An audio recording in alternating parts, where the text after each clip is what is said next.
নমস্কার বন্ধুরা, মঞ্জু কিচেন হাউজে আপনাদের স্বাগত জানাই। আজকে রান্না শুরু করব। আর আজকে রান্না করব নিরামিষ একটা রান্না করে দেখাবো আপনাদের। এই শ্রাবণ মাস ভোর কিন্তু প্রায় মানুষই কিন্তু নিরামিষ রান্না করে আমরা খেয়ে থাকি। তো এই শ্রাবণ মাসে এই নিরামিষ এই রান্নাটা আপনারা বাড়িতে বানাতে পারবেন। আমি যেভাবে বানাবো একদম নতুন একটা রান্না। এই যে হাতে চিচিঙ্গা আছে, এই যে চিচিঙ্গা দিয়েই রান্নাটা করব। এত সুন্দরভাবে রান্নাটা করব না, একবার খেলে কিন্তু মুখ ফেরানো যাবে না। তো আপনারা পুরো ভিডিওটা প্রথম থেকে শেষ পর্যন্ত দেখতে থাকুন। রান্নাঘরে চলে যাই, গিয়ে রেসিপিটা শুরু করব। এই রান্নাটা করার জন্য আমি কিছুটা আগে দিয়ে কাঁঠালের দানা ভালো করে পরিষ্কার করে আর সিদ্ধ করে নিয়েছি তাড়াতাড়ি হওয়ার জন্য। এটা করতে অনেকটা টাইম লাগবে, তো ওই জন্য। এবার কিছুটা নারকেলও কুড়িয়ে রেখেছি। তারপরে এই যে বাদাম আছে, ভাজা বাদাম, এটা। তারপরে যে কাজটা করব সেটা হচ্ছে আগে চিচিঙ্গাটা এইভাবে আঁচড়ে নেবো, আগে নিয়ে আর গোটা অবস্থায় ধুয়ে নিতে হবে।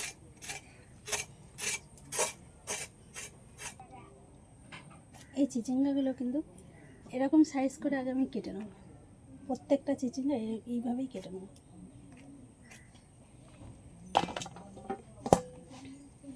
এর এখনও কাজ বাকি আছে, শুধু কাটলেই হবে না। এর ভিতর থেকে ভিতরের যে এই শ্বাসটা এটা যেটা আছে এটা বের করব।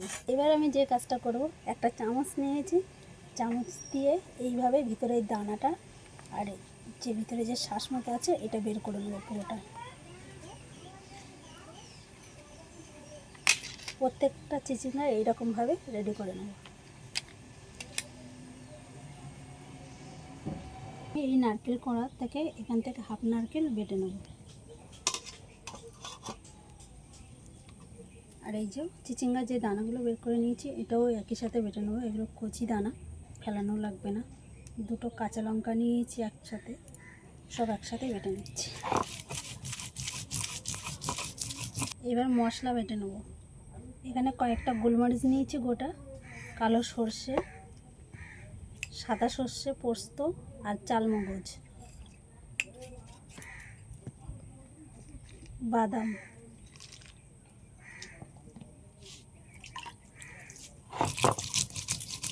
নুন জ্বালিয়ে কড়াই বসিয়ে দিয়েছি। কড়াইতে কিছুটা তেলও দিয়েছি, তেলটা গরম হয়ে গেছে। এবার এই তেলের মধ্যে দিয়ে দিচ্ছি হালকা করে একটু লবণ আর হলুদ। এবার চিচিঙ্গাগুলো একটু হালকা করে ভেজে নেব।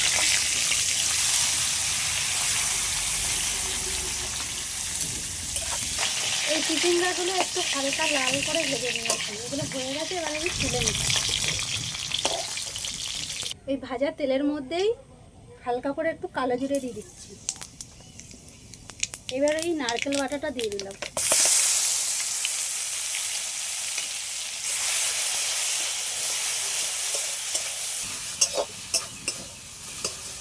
নারকেল করার মধ্যে একটু স্বাদ মতো লবণ দিয়ে দিচ্ছি আর হালকা করে একটু মিষ্টি।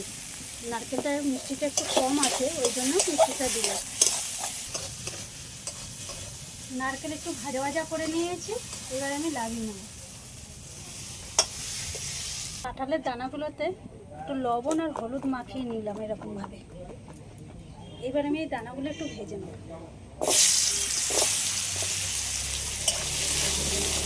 কাঁঠালের দানাগুলো একটু এরকমভাবে ভেজে নিয়েছি, ভাজা হয়ে গেছে, তুলে নিচ্ছি। নারকেল ভাজাটা একটু ঠান্ডা করে নিয়েছি, ঠান্ডা হয়ে গেছে ভালোভাবে। এইবার আমি যে চিচিঙ্গাটা ভেজে রেখেছিলাম এর মধ্যে দিয়ে দেবো।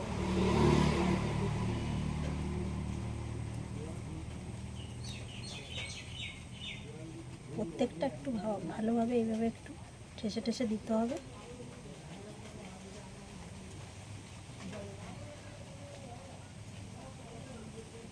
পুরগুলো যাতে বেরিয়ে না যায় তার জন্য কিছুটা ময়দা নিয়েছি। এখানে একটু এইভাবে ময়দাটা দিয়ে দিচ্ছি এরকমভাবে, তাহলে একটু পুর বাইরে বেরিয়ে যাবে না।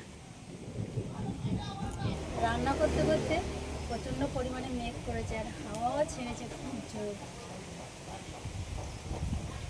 বৃষ্টি আসার মতন ভাব হচ্ছে, ওই জন্য অন্ধকার হয়ে গেছে, চারিদিকটা দেখাই যাচ্ছে না, যেন লাইট জ্বালিয়ে কাজ করতে হচ্ছে।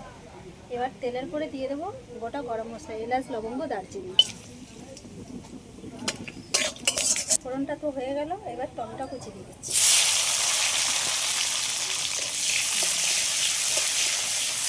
টমেটোটা একটু হালকা করে ভেজে নিয়েছি। এবার দিয়ে দেবো অল্প করে লবণ আর হলুদ আর লঙ্কার গুঁড়ো। এবার একই সাথে দিয়ে দিচ্ছি বাটা মশলাগুলো।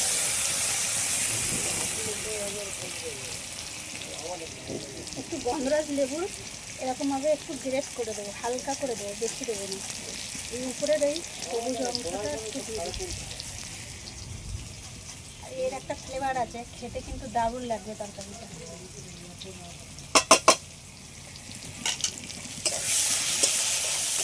অল্প করে জল দিয়ে দিলাম। যে নারকেলটা ভেজে নিয়েছিলাম অল্প করে একটু রেখে দিয়েছি, এটা দিয়ে দিচ্ছি পুরোটা। অল্প করে একটু ছানা দিয়ে দিচ্ছি।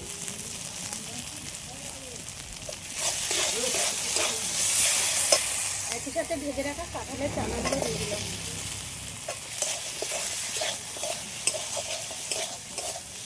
সবগুলো ভালো করে কষিয়ে নিয়েছি আর তেলও ছেড়ে দিয়েছি। এবার জল দিয়ে দিচ্ছি পরিমাণ মতো।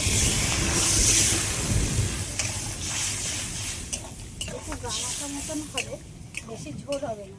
জলের পরিমাণটা একটু কম করেই দেবো। ঝোলটা ফুটে উঠেছে, এবার আমি পুর ভরা এই চিচিঙ্গাগুলো সব এক করে দিয়ে দেবো।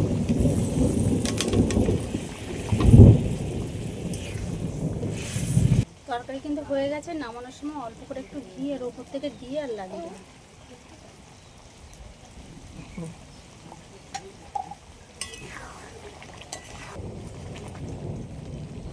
হয়ে গেছে, লাভিয়ে নিলাম।